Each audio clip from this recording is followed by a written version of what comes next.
Bonjour, bonjour à toutes et tous. Alors, ça va être complètement différent, hein, je vous préviens. Là, rien à voir. Mais ça, c'est la faute de Guillaume. C'est moi, je n'y suis pour rien. Je me présente, je suis Marie-Alette Grard, je suis présidente honoraire d'ATD Quart Monde et je suis bénévole à temps plein à ATD Quart Monde depuis 30 ans. Voilà, ça fait partie de ma vie, de notre vie, avec mon mari, et c'est un choix qui nous plaît. Alors, je vais... D'abord, merci Guillaume, merci Florane, merci beaucoup. C'est improbable hein, de venir parler de la grande pauvreté dans cette matinée sur la beauté. Franchement, bon, je ne sais pas si vous allez tenir le coup, mais on va essayer ensemble. Je vous explique quand même. J'ai fait 2 parties en gros. Il faut quand même que vous compreniez le combat d'ATD Quart Monde et le combat contre la grande pauvreté et pourquoi nous pensons qu'ensemble, avec vous, nous pouvons éradiquer la grande pauvreté. Ça, c'est vraiment possible. Et puis, ce thème de la beauté sauvera le monde, eh bien, moi, ça m'a beaucoup touchée parce que, membre de ce mouvement depuis 42 ans, j'ai été très touchée par ce que notre fondateur, Wresinski, a fait dès le départ.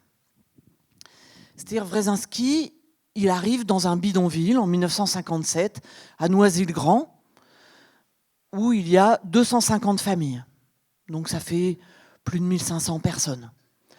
Dans un bidonville où l'hiver, c'est la boue, la gadoue, le froid, les baraquements en fibrociment qui brûlent éventuellement, et l'été, on crève de chaud. Et dans ce bidonville, il leur propose 4 choses en arrivant dans ce bidonville, en 1957. La première chose, alors au risque de vous choquer, je vais d'ailleurs en dire 5, mais c'est comme ça, on est un peu provocateur des fois à ATD Quart Monde, mais c'est pour faire bouger les lignes.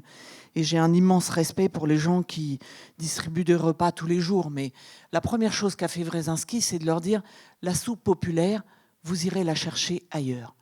Là, dans ce bidonville, nous allons essayer de reformer une communauté humaine. Et pour former une communauté humaine, nous ne sommes pas dans la distribution. Nous sommes dans la dignité humaine. Et donc, il a fait 4 choses. Ils ont mis en place une laverie pour que les adultes puissent aller chercher un emploi avec des vêtements propres et que les enfants puissent aller à l'école avec des vêtements propres. Parce que l'éducation, c'est essentiel. Ensuite, ils ont mis en place une bibliothèque. Parce que la culture, c'est intrinsèque à la personne humaine. C'est-à-dire que l'on vive dans la grande pauvreté, dans la misère totale ou dans la grande richesse, nous avons tous besoin de la culture. Nous avons besoin de partager notre culture. Ça, c'est absolument essentiel. Je regarde l'heure parce que je sens que je m'emballe. C'est mauvais, c'est mauvais. Donc, une bibliothèque, une laverie, un jardin d'enfants. Parce que quand on vit dans la grande pauvreté, dans la misère, s'occuper de son jeune enfant, ce n'est pas la première préoccupation. La première préoccupation, c'est de savoir ce qu'on va manger ce midi, ce soir, ce qu'on va pouvoir donner à manger aux enfants ce midi, ce soir. Et c'est encore aujourd'hui le cas dans notre pays. Donc un jardin d'enfants pour montrer que, avec du beau, en prenant le temps, on peut être bien avec son jeune enfant et partager de belles choses avec son jeune enfant. Et une 4e chose, un salon d'esthétique. 1957, un bidonville, un salon d'esthétique. Pourquoi ? Parce que la grande pauvreté, ça casse terriblement l'estime de soi. On n'ose plus se regarder, on n'ose plus s'imaginer, on n'ose plus aller parler aux autres. C'est impossible. On a perdu même la manière de mettre en place ses pensées, d'organiser sa pensée et d'oser aller parler à d'autres.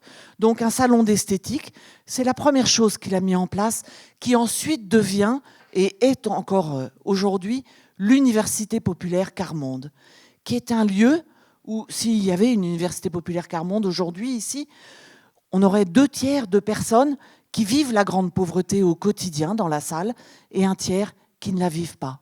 Et on débat sur tous les sujets qui traversent notre société avec une personnalité. Mais ce sont d'abord les plus pauvres qui prennent la parole, qui expliquent le sujet comme ils l'ont compris, qui donnent leurs questions et l'invité qui répond ensuite. Voilà, ça c'était la présentation d'ATD Quart Monde. Si vous avez compris quelque chose, c'est que vous êtes très fort. Non, quand même, quelques mots encore pour vous dire que notre manière d'agir, elle est toujours à partir des plus pauvres. Nous agissons sur le terrain, nous agissons dans des actions culturelles, dans des actions extrêmement diverses, dans des actions auprès des députés, des sénateurs. Nous agissons pour former des professionnels que vous êtes. Pourquoi pas? Pour mieux comprendre ce qu'est la grande pauvreté, pour imaginer ensemble une société qui n'oublie personne. Parce que la base d'ATD Quart Monde, c'est vraiment une société qui n'oublie personne, qui ne laisse personne de côté. Et du coup, depuis plus de 60 ans, nous agissons avec les plus pauvres, avec les professionnels, dans tous les domaines, l'éducation, la santé, les banques, le design, pas encore, mais ça va venir. Voilà, dans tous les domaines, vraiment. Donc, avec les plus pauvres, avec des professionnels et avec des chercheurs. Parce que nous pensons que le monde de la recherche est un monde qui permet de faire avancer notre société et que nous avons besoin d'avancer ensemble, les plus pauvres, les professionnels et les chercheurs. Je détaille pas tellement plus, mais vous dire une dernière chose là-dessus, c'est que quand on vit dans la grande pauvreté, on vit... Comment je vous dis ça? Non, c'est pas ça que je veux vous dire là. Non, je m'excuse. Je bouscule mon ordre du jour et ça va pas parce que ça va pas le faire avec le diaporama. Donc, au-delà du côté financier insupportable de la grande pauvreté, nous avons voulu démontrer, avec l'université d'Oxford, vous voyez toujours ce travail avec les chercheurs, dans 6 pays dans le monde, que la grande pauvreté, ce n'est pas qu'une question d'argent. C'est sûr, c'est une question d'argent. Vivre avec moins de 500 € par mois, c'est insupportable. C'est survivre. Et c'est insupportable. Mais ce n'est pas que cela. Et nous avons mené une recherche dans 6 pays dans le monde, dont la France, 3 pays dans le nord et 3 pays dans le sud. Et à chaque fois, dans chacun de ces pays, et ils ont travaillé ensemble aussi, il y avait des personnes très pauvres, des professionnels et des chercheurs. Toujours ce trio. Et ensemble, ils ont cherché les dimensions cachées de la pauvreté. Et ils en ont trouvé 9. Pour être sûr de ne pas en oublier, je relis mon papier. Ils ont trouvé l'isolement. Parce qu'évidemment, quand on vit dans la pauvreté, on est isolé. On n'a pas de relations, très peu de relations sociales. Les compétences non reconnues. Tu l'as très bien dit, Constance. Travailler avec l'atelier d'Emmaüs, c'est pas facile. C'est pas facile parce que les gens qui sont en insertion dans cet atelier ont des compétences, mais trop souvent non reconnues. Et pour oser les faire reconnaître, il faut du temps et il faut, comme le font Guillaume et ses équipes là, et comme on le fait dans d'autres lieux aussi, prendre le temps d'une gouvernance différente. J'y reviendrai. Des contraintes d'espace et de temps. Être hébergé chez d'autres, vivre à 15 dans un 3 pièces, vivre de chambre d'hôtel en chambre d'hôtel, dans des hôtels que nous ne partageons pas, hein, nous. Privation matérielle et de droits, la maltraitance institutionnelle et sociale, les peurs et les souffrances et la dégradation de la santé. Tous ces droits-là, ils sont interdépendants. Ils sont interdépendants, c'est-à-dire que... Ah oui, j'aurais dû vous la passer plus tôt, je ne me rappelais plus que je l'avais mise. Voilà, c'est comme ça, vous auriez pu le lire en même temps que je le disais. c'est pas grave. Ils sont interdépendants, c'est-à-dire que quand vous vivez dans la grande pauvreté, vous avez des soucis dans le domaine de l'emploi, de la santé, du logement, de l'éducation, de la culture. Donc ça, ce sont les droits fondamentaux. Et vous avez des problèmes dans tous ces domaines des droits. Et en général, quand vous avez des problèmes de logement, vous avez des problèmes de santé, des problèmes d'emploi. Enfin, vous voyez l'engrenage que cela peut donner. Ce travail avec l'université d'Oxford nous a permis de faire avancer la manière de comptabiliser, de mieux comprendre la grande pauvreté dans notre pays. Alors, ce n'est pas parce qu'on veut absolument des chiffres, parce qu'en fait, ce n'est pas les chiffres, c'est les personnes qui nous intéressent. C'est vraiment pouvoir avoir une société où on ne laisse pas des millions de personnes sur le bord de la route. Alors, une petite question. À votre avis, combien de personnes dans notre pays vivent sous le seuil de pauvreté? Allez, on y va. 10? On est aux enchères, je vous en prie. Eh bien non, c'est plus. En fait, jusqu'en juin dernier, l'INSEE disait 9,8 millions. Et nous, on disait, ah, il y a un truc quand même. On sent qu'il y a des gens qui ne sont pas pris dans leur manière de vivre, dans les chiffres de l'INSEE. Et donc l'INSEE nous a demandé de travailler avec eux. Et nous travaillons toujours avec l'INSEE, des personnes très pauvres et des membres de notre mouvement, réfléchis avec l'INSEE à partir de la recherche sur les dimensions cachées de la pauvreté, pour regarder toutes les manières de vivre. Et ils ont changé leurs chiffres en juin dernier. Nous sommes passés de 9,8 millions, et ce n'est pas une fierté, croyez-moi, à 11,2 millions de personnes qui vivent sous le seuil de pauvreté dans notre pays. Vous vous rendez compte? 11,2 millions, dont 4 millions qui vivent dans la grande pauvreté. Et dans ces chiffres-là, il y a des enfants, des jeunes. Alors je ne vais pas vous assommer de chiffres, mais quand même, 3,8 millions d'enfants, de jeunes, qui vivent dans une famille qui vit sous le seuil de pauvreté, dans notre système scolaire obligatoire, ça doit nous poser question. Ça doit nous poser question. Je vous ai dit, je vous ferai un quart d'heure là-dessus, donc vous allez vous faire un quart d'heure sur la grande pauvreté, il n'y a rien à faire. Une autre question, le RSA. Vous savez, ceux que l'on accuse de profiter, on vivrait mieux avec un RSA qu'avec un SMIC. Alors ça, c'est complètement faux. Vous pouvez aller regarder un livre très intéressant sur les idées fausses sur les pauvres et la pauvreté que nous éditons chaque année, qui vous démontre qu'on ne vit pas bien avec un SMIC, mais qu'on survit avec un RSA. Mais quand même, il faut que vous sachiez un peu, parce qu'on n'en parle pas dans notre pays, du RSA. On n'en parle pas. Si, on en parle pour dire que les gens fraudent. Mais c'est combien un RSA pour une personne seule? Pardon? 500 €. Un petit peu plus. Allez. 637. Mais il ne touche jamais ça. Jamais. Parce que le RSA, et ça personne ne le sait, c'est une allocation différentielle.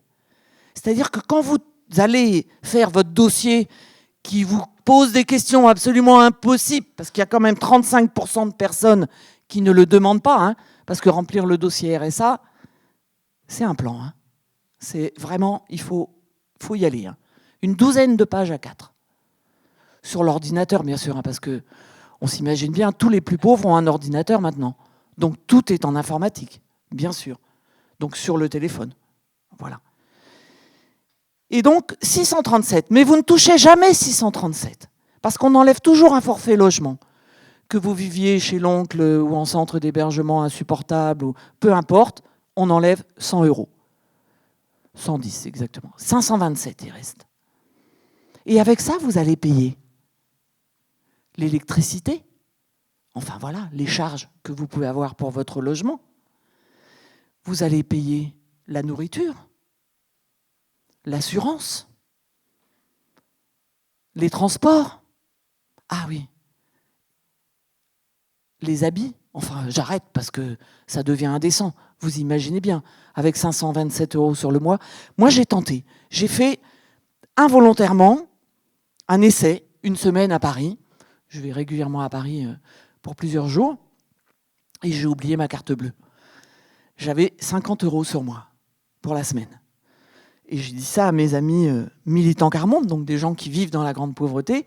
Je dis, dis donc, cette semaine, là, je suis arrivé, j'ai 50 € dans ma poche. Je me suis dit, après tout, je vais essayer de faire comme tu fais, je pense, parce qu'elle m'a dit, bah, bien sûr, moi, c'est ce que je fais chaque semaine. Je vous conseille d'essayer. Ça vaut le coup. C'est pas facile, hein. J'ai été logé. Mais j'ai essayé de me nourrir, matin, midi et soir, avec 50 € dans la semaine.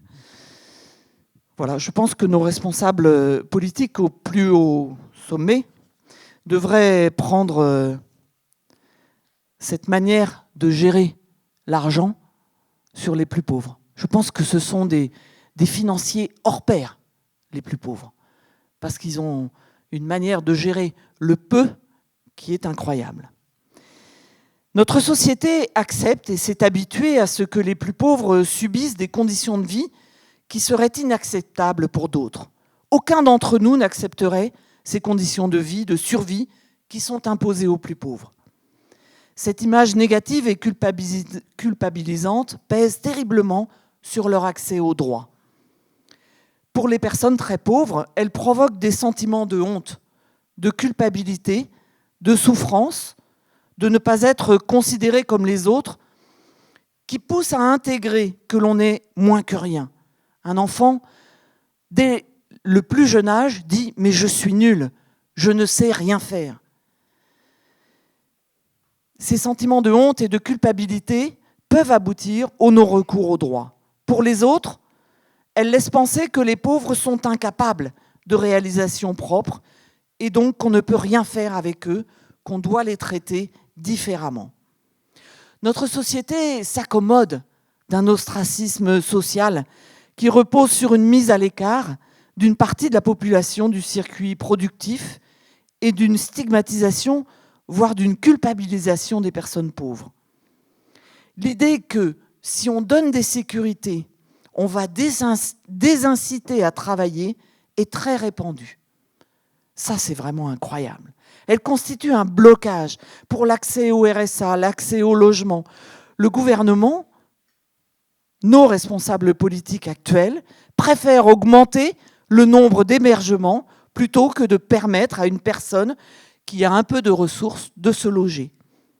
Et nous dépensons chaque année des milliards avec nos impôts pour l'hébergement d'urgence, qui n'est pas une solution.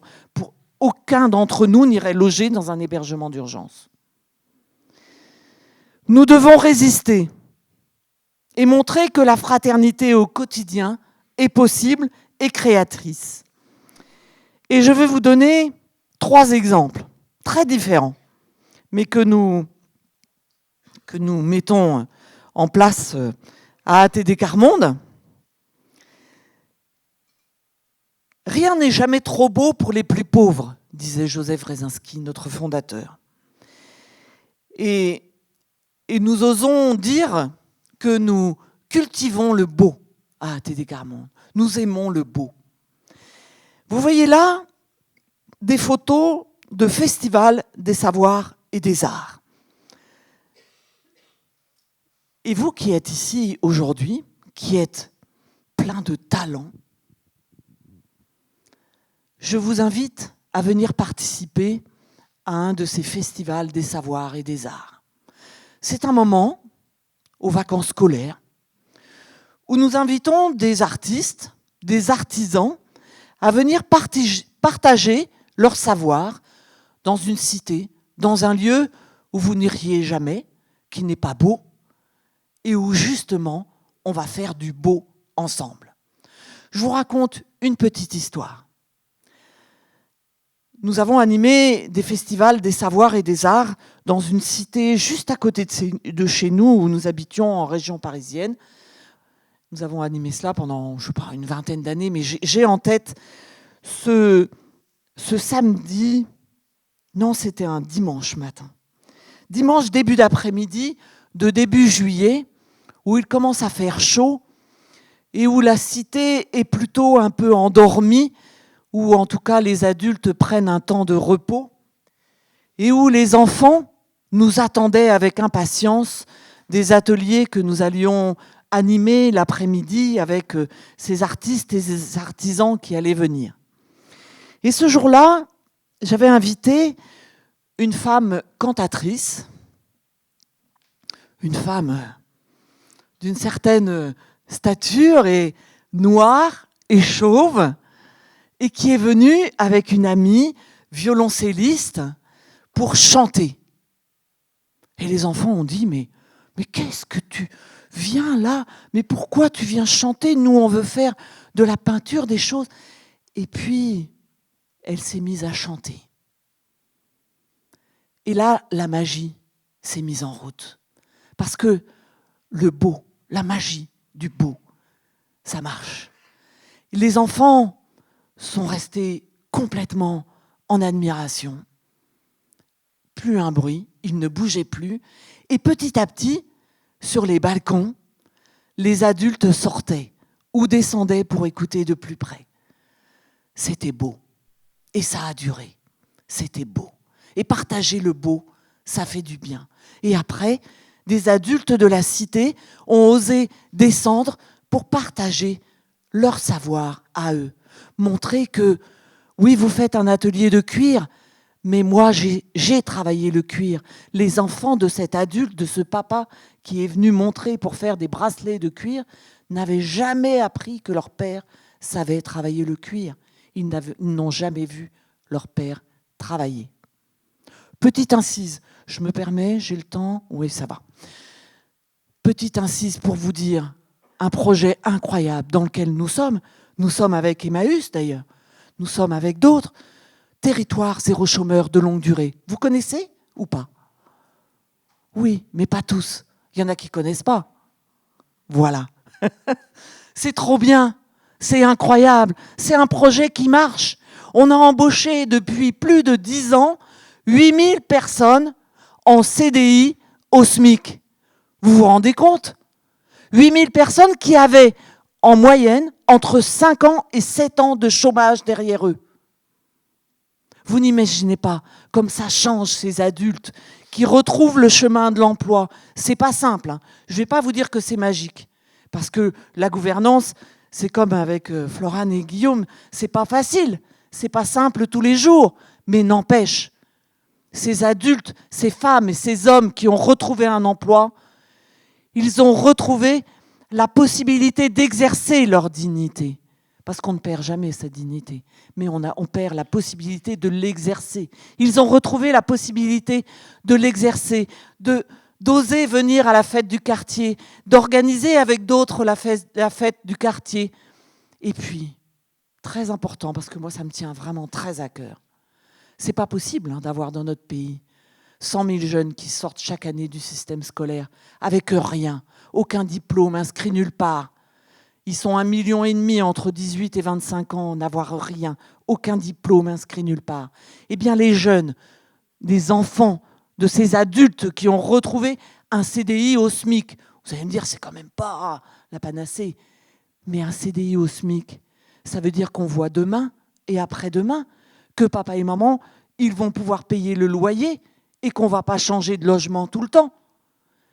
Eh bien, ce que disent les enseignantes, et ça, je cherche des chercheurs et je vais en trouver qui vont le montrer, c'est que les enfants de ces adultes qui ont retrouvé un emploi, ils ne sont plus les mêmes dans la classe.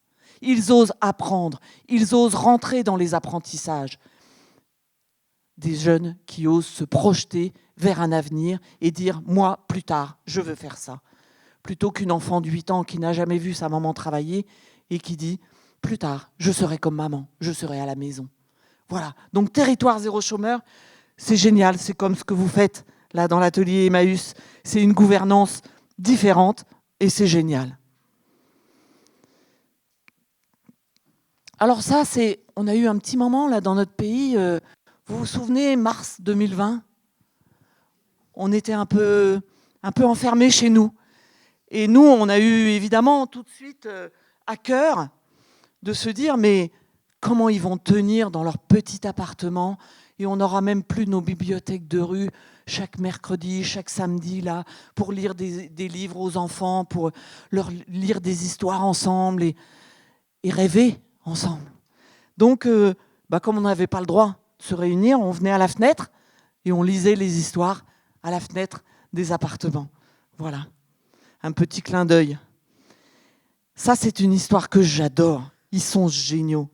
C'est à Noisy-le-Grand, dans le 93. Ce sont des enfants qui habitent dans un centre d'hébergement et de réinsertion. C'est comme ça que l'appelle l'État. Nous, on l'appelle un centre de promotion familiale. C'est un peu plus poétique quand même. Donc, ce sont des gens qui étaient à la rue ou qui n'avaient pas de logement et qui retrouvent un logement et qui souvent retrouvent leurs enfants qui ont été placés à l'aide sociale à l'enfance dans ce logement et qui, pendant 1 an, 2 ans, 3 ans, prennent le temps de reprendre souffle pour ensuite aller dans un logement pérenne. Voilà.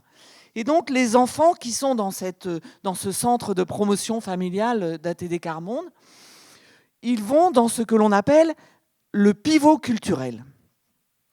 On a toujours des termes, on y croit, quoi.